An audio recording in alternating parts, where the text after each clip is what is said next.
Okay, well today, for the first time since the new GDPR regulation came in to effect in Ireland, I've written off a letter of concern to a data controller who I believe breached my client's personal data rights.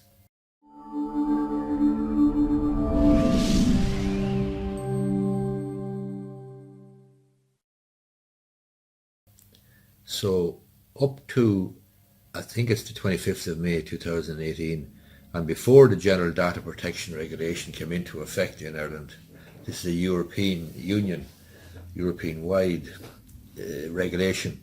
Before that, an employee or a data subject, in order to recover damages for a breach of data protection rights, had to prove that they had suffered a financial loss. However, from the 25th of May and from the coming onto the statute books or into force, the effect, the GDPR regulation, the employee or the data subject does not have to prove financial damage in order to sue for damage. So in addition to the employer or data controller being at risk of substantial fines up to 10 million or 2% of total worldwide annual turnover for a serious breach, or 20 million or 4% of total worldwide annual turnover for very serious breaches. They are administrative fines and they can be imposed by the Data Protection Commissioner.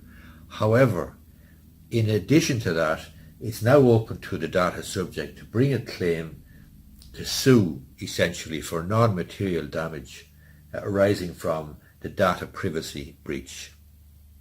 This is very significant. As I say, I wrote my first letter this morning because according to the Data Protection Commissioner website, the first thing you're supposed to do is write a letter of concern to the person or body who you claim may have breached the rights of the employee or the data subject.